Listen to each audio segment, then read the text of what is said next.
कभी सोचा है किसी ने भगवान को देखा है? और अगर देखा है तो उस क्षण में क्या बचा? न शब्द, न देह, न समय, बस मौन। एक कवि थे, तुलसीदास, जिसने भगवान को सिर्फ देखा नहीं, महसूस किया, जिया और फिर शब्दों में उतार दिया। सन 132, राजापुर, चित्रकूट, उत्तर प्रदेश। एक बच्चा जन्म लेता है, राम बोला।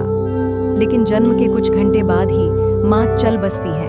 पिता उसे शनिदोष मानकर त्याग देते हैं। राम का बीज पनप रहा था। उसे पाला एक चांडालिन ने, जिसने जीवन नहीं, जीवित रहना सिखाया।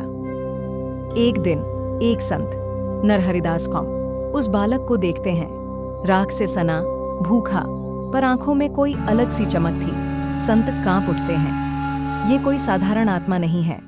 वो उसे अपनाते हैं और शिक्षा की दीक्षा देते हैं, जिससे बंडा राम बोला अब तुलसीदास बनते हैं।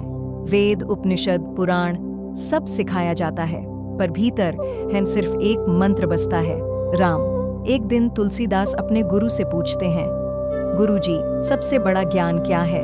गुरु मुस्कुराते हैं और कहते हैं, आत्मा ज्ञान ही सबसे बड़ी विद्या है।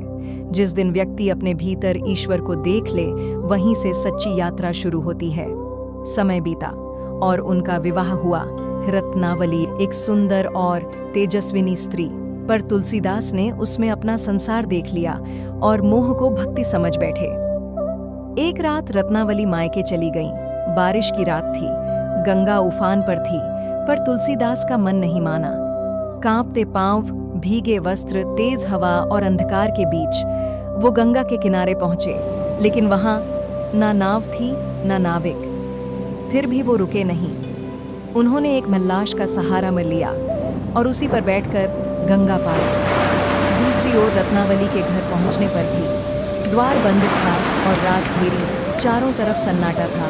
उन्हें ऊपर एक रस्सी जैसी चीज लटकती दिखी। उन्होंने उसका सहारा लिया और चढ़ने लगे, लेकिन वो रस्सी नहीं थी, वो एक सांप था। और ये दृश्य रत्नावली की खिड़की से दिख रहा था। वो कांप गई। बारिश, अंधकार, तूफान और एक व्यक्ति सांप को रस्सी समझकर जान की परवाह किए बिना उसके द्वार तक चढ़ रहा था। जब उसने देखा वो तुलसीदास हैं, तो उसका मन थम गया।